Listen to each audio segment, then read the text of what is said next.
Welcome back to the channel. MPPSC part A PYQ series में आज हम लोग देखने वाले हैं स्टेट सर्विस एग्जाम 2023 का पेपर। तो चलिए क्वेश्चन देखते हैं। इसमें जो हमारे पास एमपीपीएससी असिस्टेंट प्रोफेसर के सिलेबस से रिलेटेड जो क्वेश्चन हैं वो ही हम कवर करने वाले हैं। पहला क्वेश्चन हमारे पास आ रहा है, मध्य प्रदेश राज्य नीति एवं योजना आयोग रिपोर्ट के अनुसार मध्य प्रदेश के किस जिले में बहुआयामी गरीबी में सबसे अधिक सुधार आया है? तो सबसे जो अधिक सुधार है गरीबी में वो हमारे पास अलीराजपुर जिले में देखने को मिला है। ऑप्शन नंबर डी इसका हमारे पास राइट हो जाएगा। नेक्स्ट क्वेश्चन पे चलते हैं। व्यवसाय सुधार कार्य योजना 2020 के लिए राज्यों के मूल्यांकन में मध्य प्रदेश का प्रदर्शन कैसा रहा है? तो मध्य प्रदेश को अचीवर्स का दर्जा प्राप्त हुआ है जो राज्यों के मूल्यांकन में जो हमारे पास व्यवसाय सुधार कार्य योजना के अंतर्गत पर जो है अचीवर श्रेणी में मध्य प्रदेश को रखा गया है। इसके बाद क्वेश्चन है हमारे पास, मध्य प्रदेश के निम्नलिखित जिलों को 2011 की जनगणना के अनुसार उनकी दशकीय जनसंख्या वृद्धि दर के क्रम में निम्नतम से उच्चतम की ओर रखिए। मतलब सबसे कम जो हमारे पास वृद्धि हुई है वो हमारे पास हुई है अनूपपुर जिले में, उसके बाद बैतूल, छिंदवाड़ा और फिर मंदसौर में। तो इसका ऑप्शन नंबर बी हमारे पास करेक्ट हो जाएगा। नेक्स्ट क्वेश्चन पे चलते हैं। 14th नंबर जो क्वेश्चन है, टंट्या मामा आर्थिक कल्याण योजना। तो देखिए टंट्या भील के नाम से दो प्रमुख योजनाएं चलती है मध्य प्रदेश में। एक तो हमारे पास आर्थिक कल्याण की बात करें तो 6 सितंबर 2022 को ये शुरू की गई थी। इसमें 18 से 55 वर्ष तक के जो एसटी कैटेगरी के व्यक्ति आते हैं उनको 7% इंटरेस्ट रेट पे जो है 10,000 से लेके 1 लाख तक का ब्याज 7% इंटरेस्ट रेट पे जो है ऋण उपलब्ध कराया जाता है। वही हम अगर बात करें टंट्या भील स्वरोजगार योजना की, तो स्वरोजगार योजना जो है ये 2013 से चलती आ रही है। तो ये हमसे पूछ रहा है कि इनमें से इसका क्या उद्देश्य है। तो ये भी आर्थिक कल्याण योजना जो है एसटी कैटेगरी के लिए, ये हमारे पास बीपीएल श्रेणी के लाभार्थियों को नए उद्योग व्यवसाय के लिए कम लागत और उपकरण और कार्यशील पूंजी को आपूर्ति करना है। मतलब वही है कि रोजगार को बढ़ाने के लिए स्वरोजगार योजना है ये भी। ऑप्शन नंबर बी हमारे पास करेक्ट हो जाएगा। एक ध्यान देने वाली बात है कि एसटी कैटेगरी के लिए जो आर्थिक कल्याण योजना है वो किसके नाम पे? टंट्या भील के नाम पे है। वहीं अगर हम बात करें एससी कैटेगरी की तो इसमें भी एज लिमिट 18 से 55 है और जो है भीमराव अंबेडकर आर्थिक कल्याण योजना। तो ये हमारे पास जो है 2022 की योजना है जो कि एससी कैटेगरी के लिए आती है। तो ये हमारे पास इसी से रिलेटेड था। नेक्स्ट क्वेश्चन जो है, उच्च न्यायालय के न्यायाधीशों की अधिकतम आयु सीमा कितनी है? तो अगर हम बात करें उच्च न्यायालयों की, मतलब हाई कोर्ट के जो जज हैं उनकी अगर हम आयु सीमा की बात करें तो 62 वर्ष जो है वो है। तो ऑप्शन नंबर बी हमारे पास करेक्ट हो जाएगा। वहीं अगर हम बात करें सुप्रीम कोर्ट के जज की तो उनकी कितनी होती है? 65 वर्ष। भारतीय संविधान के किस संशोधन द्वारा नगरपालिका कानूनों को जो है उद्यतन माना गया है? तो अगर हम बात करें नगरपालिकाओं की तो जो हमारे पास 74वां संशोधन है वो नगरपालिकाओं के लिए और 73वां संशोधन जो है वो हमारे पास पंचायतों के लिए किया गया था संविधान में। और 74वें संशोधन के तहत जो है 12वीं सूची में 18 जो कार्य हैं वो नगरपालिका को सौंपे गए और वहीं अगर बात करें 11वीं सूची में 29 कार्य जो है ये पंचायतों को सौंपे गए हैं। नेक्स्ट क्वेश्चन पे चलते हैं। मध्य प्रदेश या फिर भारत में स्थानीय स्वशासन के जनक किसे कहा जाता है? ये क्वेश्चन हमारे पास जो है पीवाईक्यू, मतलब कि ये अभी जो हाल ही में जो असिस्टेंट प्रोफेसर का एग्जाम हुआ है उसमें ये क्वेश्चन रिपीट हुआ है एज इट इज क्वेश्चन। इसके पहले जो हमने एमपीपीएससी सिविल सर्विस का एग्जाम का क्वेश्चन देखा था उसमें से महमूद गजनवी के साथ किसने संधि की थी वो वाला क्वेश्चन एज इट इज हमारे पास रिपीट हुआ है। तो इसी पॉइंट ऑफ व्यू से पीवाईक्यू करना इंपॉर्टेंट हो जाता है। और इसी तरह हमने एमपीपीएससी पार्ट ए के पीवाईक्यू डिस्कस किया है जिसकी प्लेलिस्ट को मैं पिन कमेंट कर दूंगी तो आप वहां से जाके उसको चेक कर लेना। क्वेश्चन पे आते हैं कि भारत में स्थानीय स्वशासन के जनक जो हैं वो हमारे पास लॉर्ड रिपन को कहा जाता है और इन्होंने 1881 में जो है ये स्थानीय स्वशासन शुरू किया था, तो लॉर्ड रिपन हमारे पास सही आंसर हो जाएगा। कोई विधेयक धन विधेयक है या नहीं है, इसका निर्णय कौन लेता है? तो विधेयक जो है वो धन विधेयक है या नहीं है, इसका निर्णय हमारे पास विधानसभा अध्यक्ष लेते हैं। और ये जो धन विधेयक है ये राज्यपाल की पूर्व अनुमति से जो है पारित किया जाता है। और चूंकि ये पूर्व अनुमति से पारित होता है तो अनुच्छेद 199 के तहत राज्यपाल को जो है इस पे साइन करना अनिवार्य हो जाता है। वहीं अगर हम बात करें दूसरे किसी विधेयक की, तो 200 अनुच्छेद के तहत जो है राज्यपाल विचार कर सकता है, सिग्नेचर कर सकता है या उसको वापस भी कर सकता है। नेक्स्ट क्वेश्चन पे आते हैं। 15th क्वेश्चन है, मध्य प्रदेश के किस शहर में ट्रांसफार्मर और संबंध उत्पादकों के उत्पादन के लिए समर्पित क्लस्टर है? तो जो है हमारे पास ट्रांसफार्मर और संबंध उत्पादकों के उत्पादन के लिए जो है ग्वालियर जिले में जो है क्लस्टर स्थापित है। ऑप्शन नंबर बी हमारे पास करेक्ट हो जाएगा। वही इंदौर की अगर हम बात करें तो यहाँ पर हमारे पास आईटी क्रिस्टल पार्क देखने को मिलता है। और भोपाल की अगर बात करें तो सिंगापुर की सहायता से जो मल्टी स्किल्स पार्क है, और यूँ कहें तो भारत का पहला मल्टी स्किल पार्क है भोपाल में। निम्नलिखित में से कौन मध्य प्रदेश के प्रथम अध्यक्ष रहे हैं विधानसभा के?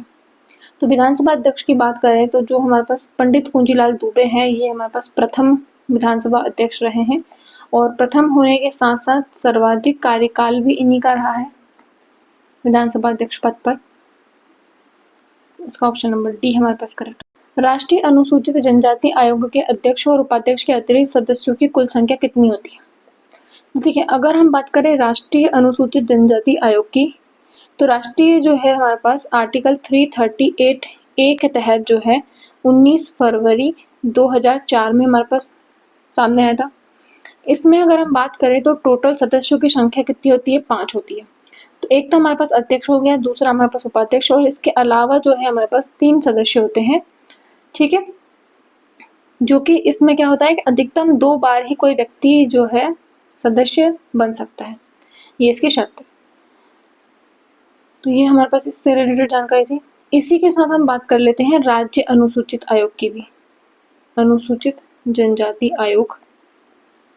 तो अगर मध्य प्रदेश की बात करें तो 29 जून 1995 को हमारे पास इसकी स्थापना हुई थी, जिसमें कि हमारे पास 4 सदस्य देखने को मिलते हैं समिति में, जिसमें कि हमारे पास एक अध्यक्ष होता है और उसके बाद 2 अन्य सदस्य होते हैं, और एक जो है वो हमारे पास पदेन अधिकारी होता है सरकार की तरफ से। तो इसी तरह हमारे पास टोटल 4 सदस्य जो है राज्य अनुसूचित जनजाति आयोग में देखने को मिलते हैं। चलिए नेक्स्ट क्वेश्चन पे चलते हैं।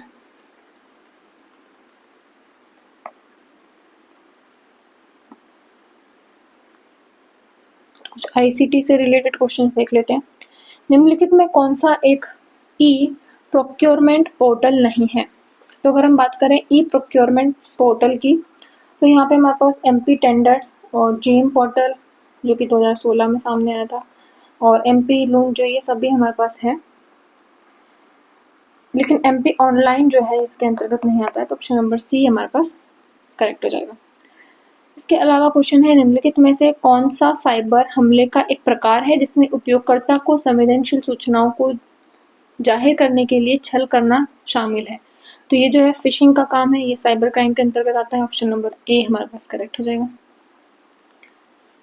नेक्स्ट आईसीटी से रिलेटेड क्वेश्चन है, निम्नलिखित में से कौन सा इंटरनेट कनेक्शन का एक प्रकार है जो टेलीफोन लाइनों को प्रयोग करता है? तो ये जो हमारे पास DSL जो है ये हमारे पास इंटरनेट कनेक्शन के लिए टेलीफोन लाइनों का प्रयोग करता है। ऑप्शन नंबर हमारे पास ए करेक्ट हो जाएगा।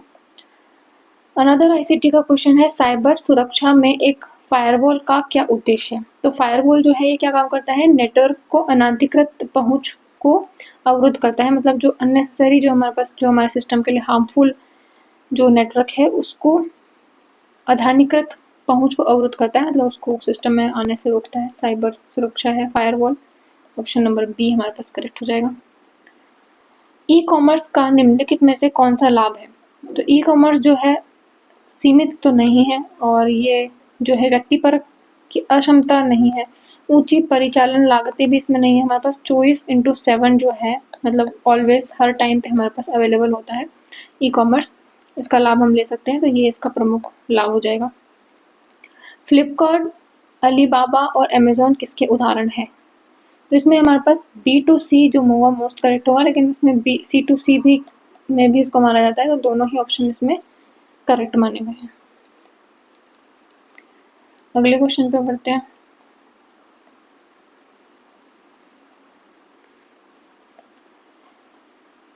फोर्टी सेवंथ क्वेश्चन है, रिक्त स्थान वह प्रक्रिया है जिसके द्वारा रिसीवर संदेश के स्रोत के द्वारा प्रयोग किए गए संकेतों की व्याख्या करता है।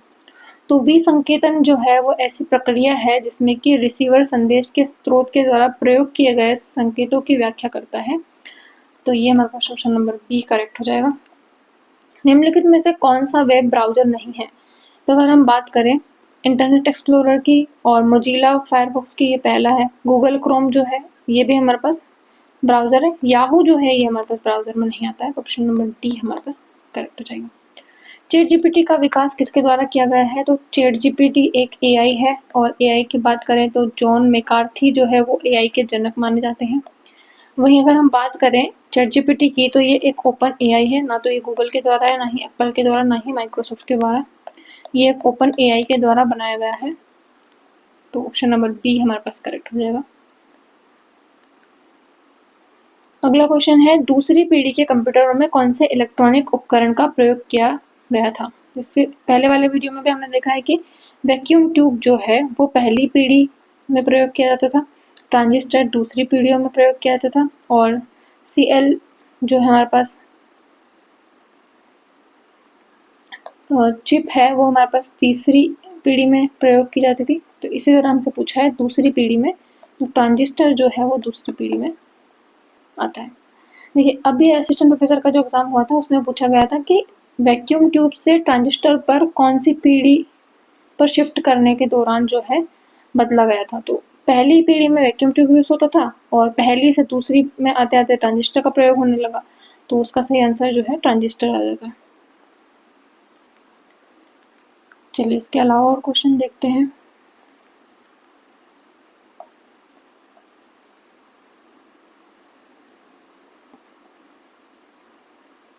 देखिए, ये हमारे पास मध्य प्रदेश जीके से रिलेटेड है। वर्ष 2021-22 में भारत में तांबा उत्पादन में मध्य प्रदेश किस स्थान पर था? तो चाहे 21-22 की बात करें या वर्तमान 25-26 की बात करें, तांबा उत्पादन में मध्य प्रदेश का प्रथम स्थान है। तांबे के साथ साथ हमारे पास हीरा, जो कि मुख्य रूप से मिलता है मझगवा, हिनोता, रामखेरिया, पन्ना की खदानें हैं ये। और इसके अलावा अंगूर जो है हमारे पास छतरपुर में आ जाता है।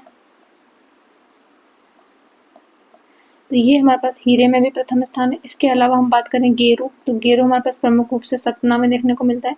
तो हीरा, तांबा और गेरू में तीनों में ही जो है प्रथम स्थान है।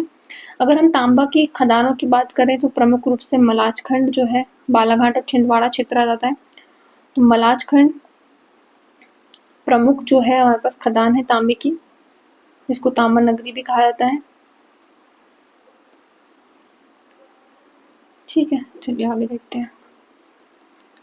निम्नलिखित में से मध्य प्रदेश की कौन सी नदी 3 राज्यों में प्रवाहित होती है? तो देखिए, केन नदी की बात करें तो ये हमारे पास कटनी जो कैमूर पर्वत श्रृंखला है वहां से निकलकर हमारे पास चली जाती है यूपी में यमुना नदी में। तो ये मध्य प्रदेश और यूपी में दो राज्यों में होगी। सोनार नदी जो है ये भी हमारे पास मध्य प्रदेश और यूपी में होगी। माही नदी जो है ये हमारे पास कर्क रेखा को 2 बार काटती हुई कहाँ से निकलती है? धार जिले के मिंटा गांव से निकलती है। उसके बाद ये हमारे पास राजस्थान में जाती है। वहां पे हमारे पास सोम, जाखम और माही नदी का संगम बनाती है बाणेश्वर धाम, जहाँ पे हमारे पास आदिवासी का कुंभ लगता है, आदिवासियों का मेला लगता है। उसके बाद कर्क रेखा को दोबारा काटती हुई ये गुजरात में प्रवेश करके कहाँ चली जाती है? अरब सागर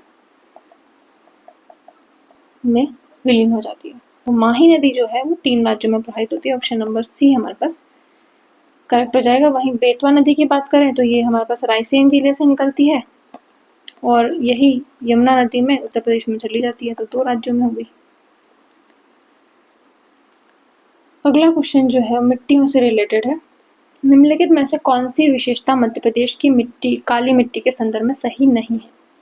तो काली मिट्टी कपास मिट्टी है, ये बात एकदम सही है। कपास जो है खरगोन में काली मिट्टी पाई जाती है, गहरी काली मिट्टी नर्मदा घाटी क्षेत्र में और मालवा क्षेत्र में देखने को मिलती है काली मिट्टी। मध्य प्रदेश के 47% भाग में काली मिट्टी पाई जाती है, तो एकदम सही है। काली मिट्टी कपास के लिए उपयोगी है। नमी धारण करने की क्षमता इसमें अधिक होती है, ये भी एकदम सही है।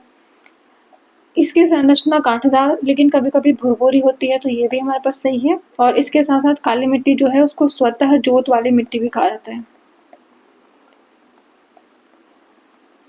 परंतु तीसरा जो ऑप्शन है उसमें हमें कह रहा है कि काली मिट्टी में रेत की मात्रा अधिक पाई जाती है, तो ये हमारे पास गलत है। जबकि जो जलोढ़ मिट्टी है, जो कि प्रमुख रूप से चंबल क्षेत्र में देखने को मिलती है, कछारी मिट्टी, उसमें हमारे पास रेत की मात्रा पाई जाती है, ना कि काली मिट्टी में। तो ये ऑप्शन हमारे पास गलत हो जाएगा और जो गलत होगा वही हमारे पास सही आंसर हो जाएगा।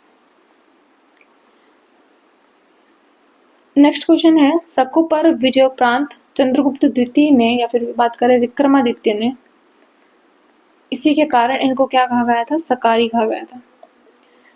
तो सकुपर विजयोपरांत चंद्रगुप्त द्वितीय ने निम्न में से किस धातु के सिक्के चलाए थे? तो चांदी के सिक्के चलाए थे इन्होंने। ऑप्शन नंबर बी हमारे पास करेक्ट हो जाएगा। इस चांदी के सिक्के से एक चीज याद आती है, कलचुरी जो हमारे पास नरेश, कलचुरी वंश के जो शासक हैं गांगेय देव, त्रिपुरी के जो कलचुरी वंश, उसमें गांगेय देव जो है वो प्रथम शासक थे जिन्होंने लक्ष्मी की छाप वाले सिक्के चलाए थे।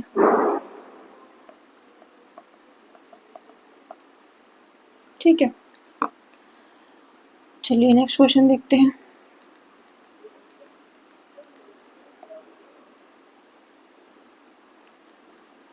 नदियों से संबंधित क्वेश्चन है, पूर्णा नदी निम्नलिखित में से किसकी सहायक नदी है?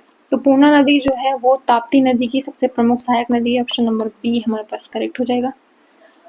और अन्य नदियों की बात कर लेते हैं। नर्मदा नदी की तो हमारे पास 42 से ज़्यादा ही सहायक नदियां हैं, जिसमें से सबसे प्रमुख आ जाती है इधर दक्षिण की ओर से तवा नदी और दूधी नदी, सतकर नदी। और अगर बात करें हम उत्तर साइड से तो हमारे पास आ जाएगी मान नदी, चोरल नदी, जिसपे चोरल डैम है इंदौर शहर में। इसके अलावा हमारे पास हो जाएगी हिरण नदी, जो कि कटनी से निकलती है। तो ये जो है कुछ हमारे पास प्रमुख नदियां हैं, सहायक नदियां नर्मदा नदी की। दसान की बात करें तो दसान स्वयं 365 किलोमीटर लंबाई के साथ किसकी सहायक है? ये बेतवा की सहायक है। बेतवा की सबसे बड़ी सहायक नदी है दसान नदी, और निकलती कहाँ से है ये? रायसेन जिले से। नेक्स्ट क्वेश्चन देखते हैं, ताप विद्युत केंद्र निम्नलिखित में से कौन सा थर्मल पावर स्टेशन अनूपपुर जिले में है? तो वही बात की थी कि ताप विद्युत केंद्र टोटल कितने हैं? 10 हैं, जिसमें से सबसे बड़ा 4760 की क्षमता के साथ सबसे बड़ा जो है वो सिंगरौली बेड़न में विंध्याचल है। इसके बाद सबसे छोटे की बात करें तो सबसे छोटा जो है हमारे पास वो आ जाएगा हमारे पास चांदनी ताप विद्युत केंद्र, जो कि नेपानगर बुरहानपुर में स्थापित है। और बुरहानपुर में जो नेपानगर में अखबारी कागज का जो कारखाना खुला था, उसको बिजली प्रदान करने के लिए इसको स्थापित किया गया था 177 मेगावाट क्षमता के साथ। जो दिए गए ऑप्शन है उसमें से हमसे पूछा है कि अनूपपुर में कौन सा है? तो चचाई क्षेत्र में अमरकंटक ताप विद्युत केंद्र है, जिसकी क्षमता 210 मेगावाट है और यह अनूपपुर जिले में आता है। तो ऑप्शन नंबर बी हमारे पास करेक्ट हो जाएगा। वहीं बात करें सतपुड़ा ताप विद्युत केंद्र की, तो सतपुड़ा ताप विद्युत केंद्र हमारे पास कहाँ स्थित है? बैतूल में स्थित है। स्थान कौन सा हो जाएगा? सारणी। और 1330 मेगावाट क्षमता के साथ में सतपुड़ा जो है पावर स्टेशन स्थापित है। बाकी बाणसागर नाम से कोई हमारे पास पावर स्टेशन नहीं है, जबकि बाणसागर जो है ये तो नदी परियोजना है, जो कि हमारे पास सोन नदी पर स्थित है शहडोल जिले में। और ये हमारे पास इसलिए फेमस है क्योंकि ये मध्य प्रदेश, उत्तर प्रदेश और बिहार 3 राज्यों की संयुक्त परियोजना है। इस सतपुड़ा तापविद्युत केंद्र की एक विशेष ध्यान रखिएगा बात कि ये हमारे पास है बैतूल में, लेकिन ये जो हमारे पास है मध्य प्रदेश और राजस्थान के संयुक्त तापविद्युत केंद्र है, मतलब इसमें से जो बिजली की क्षमता है वो राजस्थान को भी प्रदान की जाती है। चलिए नेक्स्ट क्वेश्चन पे आते हैं। क्वेश्चन है हमारे पास, बीजागढ़ की पहाड़ी निम्नलिखित में से किस पर्वत श्रृंखला में आती है? तो अगर हम बात करें मध्य प्रदेश की, तो इसमें हमारे पास इस तरह से सबसे संकरा भाग राजपीपला की पहाड़ी, मध्य जो है वो महादेव, और पूर्वी जो है वो हमारे पास मेकल पर्वत श्रृंखला है सतपुड़ा की। और इसमें हमारे पास राजपीपला की जो पहाड़ियां हैं, जो कि सबसे पश्चिमी भाग है, सबसे संकरा भाग है, उसमें हमारे पास प्रमुख रूप से देखने को मिलती है बीजागढ़ की पहाड़ियां, उसके बाद असीरगढ़ की पहाड़ी, उसके बाद चूलगिरी जो कि 1219 मीटर ऊंचाई के साथ सबसे ऊंची चोटी है, उसके बाद जो है अखरानी की पहाड़ियां भी इसके लास्ट वाले हिस्से में आ जाती है, महाराष्ट्र साइड में। तो ये जो है हमारे पास सतपुड़ा पर्वत श्रृंखला का पश्चिमी हिस्सा है। ऑप्शन नंबर ए जो है वो हमारे पास करेक्ट हो जाएगा। नेक्स्ट क्वेश्चन पे चलते हैं। जलवायु से संबंधित है, मध्य प्रदेश की जलवायु के संदर्भ में निम्नलिखित में से कौन सा कथन सही नहीं है? तो हमसे पूछा गया है कि मध्य प्रदेश की जलवायु उष्णकटिबंधीय है, एकदम सही है। मानसूनी जलवायु है, तो उष्णकटिबंधीय मानसूनी जलवायु है। अरब सागर शाखा और बंगाल की खाड़ी शाखा दक्षिण पश्चिम की दोनों शाखाओं से हमारे पास मध्य प्रदेश में वर्षा होती है। कर्क रेखा जो है मध्य से गुजरती है, जबकि हम बात करें 14 जिलों से होकर गुजरती है। तो राज्य के दक्षिण भाग में शीतोष्ण कटिबंधीय जलवायु पाई जाती है, तो ये बिल्कुल हमारे पास गलत ऑप्शन हो जाएगा। तो यही हमारे पास सही उत्तर हो जाएगा, क्योंकि हमसे पूछा है कौन सा सही नहीं है, तो ये हमारे पास इसका आंसर हो जाएगा। चलिए नेक्स्ट क्वेश्चन पे चलते हैं। मध्य प्रदेश में किस प्रकार के वन नहीं पाए जाते? तो हम बात करें मध्य प्रदेश में, तो यहाँ सर्वाधिक पाए जाते हैं सागौन के वृक्ष। 20% जो हिस्सा है वृक्ष आवरण का, उसमें से सागौन जो है वो देखने को मिलते हैं। उसके बाद पलाश वृक्ष मिलता है, और अगर इधर उत्तरी भाग में देखें तो खेर बबूल जो है हमारे पास शुष्क जो पेड़ होते हैं वो पाए जाते हैं। तो अधिकांश जो हमारे पास वन है वो उष्णकटिबंधीय शुष्क पतझड़ वन है, और बालाघाट वाले क्षेत्र में आर्द्र पतझड़ वन भी देखने को मिलते हैं। उपांध्र पहाड़ी वन भी मिलते हैं, कांटेदार वन भी मिलते हैं। अल्पाइन वन जो है वो मध्य प्रदेश में नहीं मिलते हैं देखने को, तो ये हमारे पास सही ऑप्शन हो जाएगा, option number D. Next question है, वर्ष 2020-21 में मध्य प्रदेश में कपास उत्पादन में निम्नलिखित में से कौन सा जिला प्रथम स्थान पर आता है? तो अगर हम बात करें कपास की, तो अभी हम बात कर रहे थे कपास मिट्टी किसको बोलते हैं, काली मिट्टी को। ये खरगोन जिला जो है ये हमारे पास कपास उत्पादन के लिए पहले स्थान पर है। अभी 2025-26 की बात करें तब भी हमारे पास खरगोन जिला ही है, और इसी के साथ साथ यहाँ पर कपास अनुसंधान केंद्र भी स्थापित है खरगोन में। ऑप्शन नंबर बी हमारे पास करेक्ट हो जाएगा। अगले क्वेश्चन पे चलते हैं।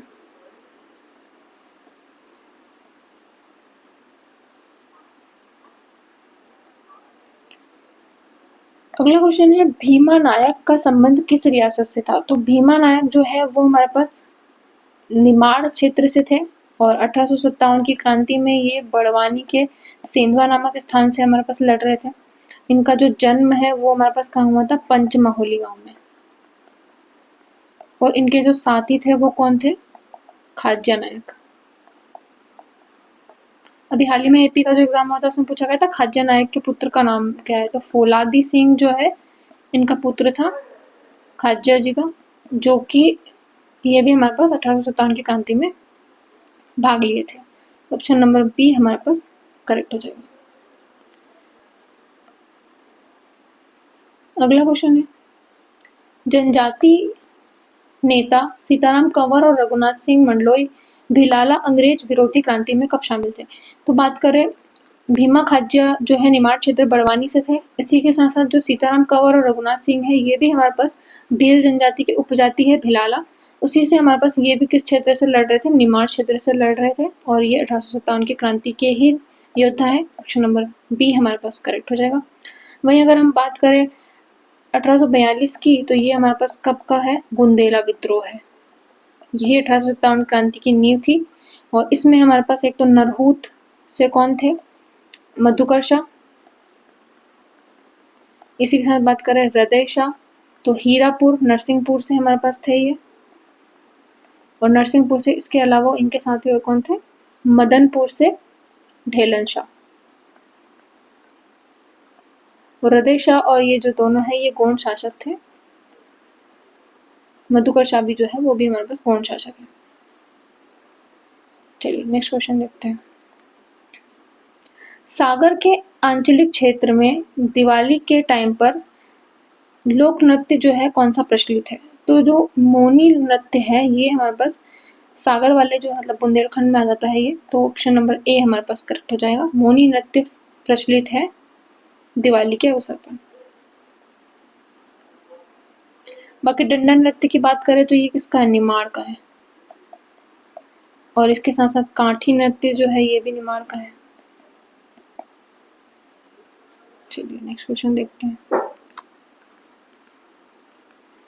अगला क्वेश्चन जो है हमारे पास, चित्रकूट धार्मिक स्थल को किस अन्य नाम से जाना जाता है? तो धार्मिक स्थल का जो प्राचीन नाम है वो है हमारे पास ब्रह्मपुरी। ऑप्शन नंबर सी हमारे पास करेक्ट हो जाएगा, चित्रकूट का। और जो हमारे पास सती अनुसुईया है उनके जो आश्रम में ब्रह्मा विष्णु महेश जो है इनके 12 अवतार के रूप में जो है कहानी के रूप में सुना है हमने कि ये क्वेश्चन भी पूछा गया है पीवाईक्यू में कि ब्रह्मा विष्णु महेश का जो बाल अवस्था का जो रूप है वो कहाँ पे देखने को मिलता है? तो वो चित्रकूट उसका सही आंसर हो जाएगा। वहीं काकनाथ की बात करें तो ये हमारे पास सांची रायसेन में जो हमारे पास है मौर्य वंश से संबंधित, और शुंग वंश में जिसका पुनर्निर्माण हुआ है सांची, जॉन मार्शल द्वारा इसका संरक्षण किया गया है। तो ये हमारे पास काकनाथ सांची का प्राचीन नाम है। इसी के अलावा अगर हम बात करें ओरछा की, जिसकी नींव रखी थी रुद्र प्रताप बुंदेला ने बुंदेलखंड रियासत से, तो ओरछा की जो पुराना नाम है वो है गंगापुरी। और किस नदी के किनारे है? ये बेतवा नदी के किनारे है। और बेतवा नदी का पुराना नाम क्या है? बेत्रवती। ठीक है, अगला क्वेश्चन देखते हैं। रामचंद्रिका किसकी प्रसिद्ध रचना है? तो रामचंद्रिका की बात करें तो ये केशवदास, जो कि किसके? वीर सिंह बुंदेला जो थे, वही वीर सिंह बुंदेला जिन्होंने जहांगीर के कहने पर अबुल फजल की हत्या की थी। तो उन्हीं के ही दरबारी कवि थे केशवदास। इन्होंने लिखी है रसिक प्रिया, और कवि प्रिया राय प्रवीण की पत्नी को शिक्षा देने के लिए ये इन्होंने लिखी थी कवि प्रिया। तो केशवदास इसका सही आंसर हो जाएगा। पद्माकर की बात करें तो ये है हमारे पास सागर वाले कवि पद्माकर, धनी व्यक्ति थे ये। दौलतराव सिंधिया जो हमारे पास है उनसे संबंधित थे ये। ठीक है, इसके अलावा बात करें तो भवभूति जो है ये नागवंश से संबंधित है। अब नागवंश में जो इसके संस्थापक थे उन्होंने विदिशा में वृषनाग जो था नागवंश की स्थापना की थी, और जो भीमनाग था वो विदिशा से राजधानी जो है ग्वालियर लेके गया था। और यही जो भवभूति जी हैं इनकी जो रचना है मालती माधव, मालती माधव, उसमें इन्होंने जो ग्वालियर है इसको क्या कहा है? पवाया कहा है।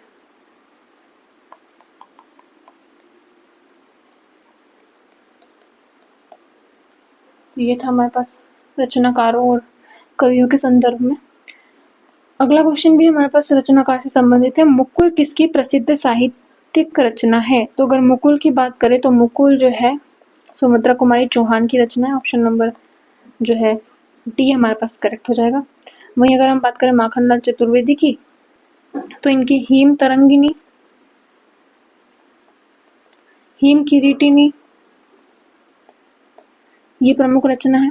इसके अलावा अगर हम माखनलाल चतुर्वेदी की बात करें तो 2021 में सागर में जो रतोना सत्याग्रह हुआ था उस समय इनकी 17 जनवरी 1920 को जबलपुर से एक पत्रिका प्रसारित होती थी, कर्मवीर पत्रिका, जो कि किसके द्वारा होती थी? माखनलाल चतुर्वेदी के द्वारा। ठीक है, चलिए अगला क्वेश्चन देखते हैं। फिर कवि से रिलेटेड क्वेश्चन है हमारे पास, बालकृष्ण शर्मा नवीन ने 2 काव्य प्राणार्पण और आत्मोत्सर्ग किस पर लिखे हैं? तो जो हमारे पास है, इन्होंने गणेश शंकर विद्यार्थी जो है इनके ऊपर जो है प्राणार्पण और आत्मोत्सर्ग जो है लिखे हैं। ऑप्शन नंबर ए हमारे पास करेक्ट हो जाएगा। अगला क्वेश्चन देखते हैं, दीवार पर मिट्टी से बनाई जाने वाली नोहडोरा अलंकरण किस जनजाति से संबंधित है? तो बात करें नोहडोरा की या फिर बात करें डिंगना प्रथा की या डिंगना कला की, तो डिंगना और नोहडोरा दोनों ही गोंड जनजाति की जो है चित्रकला है, जिसमें कि इसके जनक किसको कहा जाता है? जनगण सिंह श्याम को। वही जनगण सिंह श्याम जो कि पाटनगढ़ डिंडोरी क्षेत्र से आते हैं और पाटनगढ़ को चित्रकारों का गांव कहा जाता है। इसके अलावा अगर बात करें तो जनगण सिंह श्याम जो है इनकी मृत्यु हुई थी मिथिला संग्रहालय जापान में जो है एक प्रदर्शनी के समय ये जब गए थे उस समय इनकी मृत्यु हो गई थी। इसके अलावा बात करें दुर्गाबाई व्योम और भज्जू सिंह श्याम, इनको पद्मश्री मिल चुका है और ये भी हमारे पास गोंड चित्रकला से संबंधित थी। ऑप्शन नंबर डी हमारे पास करेक्ट हो जाएगा। चलिए अगले क्वेश्चन पे चलते हैं, ऐतिहासिक मतंगेश्वर मंदिर कहाँ स्थित है? तो अगर बात करें मतंगेश्वर मंदिर की तो ये बनवाया गया था हर्षवर्धन के काल में या हर्षवर्मन के काल में, जो कि चंदेल शासक है। खजुराहो में है ये मंदिर। ऑप्शन नंबर सी हमारे पास करेक्ट हो जाएगा। इसके अलावा अनेक चंदेल शासकों ने खजुराहो में मंदिर बनवाए हैं। जैसे हम बात करें विद्याधर की, वही विद्याधर जिसने कि महमूद गजनबी के आक्रमण का सामना किया था, इन्होंने बनवाया है कंदरिया महादेव मंदिर जो कि 31 फीट ऊंचाई का है। उसी के बाद बात करें धंगदेव की, तो धंगदेव जो है इन्होंने पार्श्वनाथ और विश्वनाथ मंदिर, इसके साथ साथ अनेक जैन मंदिरों का निर्माण करवाया है, जिसमें से हाल ही में असिस्टेंट प्रोफेसर का एग्जाम हुआ है, इसमें पूछा गया है जिन्नाथ मंदिर किसने बनवाया है? तो ये जैन मंदिर है और ये भी धंगदेव ने बनवाया है। अगर गंड की बात करें तो इन्होंने हमारे पास बनवाया है जगदम्बा मंदिर और चित्रगुप्त मंदिर। चित्रगुप्त मंदिर खजुराहो। और एक और हमारे पास आता है यशोवर्मन। यशोवर्मन जो है इन्होंने एक तो लक्ष्मण मंदिर बनवाया था, जिसकी की जो पूर्ण कार्य है वो धंगदेव ने करवाया था। इसी के साथ साथ इन्होंने बनवाया था खजुराहो का चतुर्भुज मंदिर। ठीक है, तो ये हमारे पास 950 से लेके 1050 के बीच में जो है चंदेल शासकों ने राज किया था और इसी के दौरान कई मंदिरों का उन्होंने निर्माण करवाया था। चलिए अगले क्वेश्चन पे चलते हैं। लास्ट क्वेश्चन है, स्वतंत्रता आंदोलन में निवाड़ी जिले की थोना लोहारी गोलीकांड की घटना कब घटित हुई थी? तो ये जो घटना है ये 1939 में घटित हुई थी। ऑप्शन नंबर सी जो है हमारे पास करेक्ट हो जाएगा। होप आपको वीडियो हेल्पफुल लगी होगी। इसी तरह हमने MPPSC part A PYQs discuss किए हुए हैं, जिसकी प्लेलिस्ट में मैं पिन कमेंट कर दूंगी, तो वहाँ से आप देख लीजिएगा। अगर वीडियो पसंद आई होगी तो please like the video and subscribe the channel. Thank you for watching.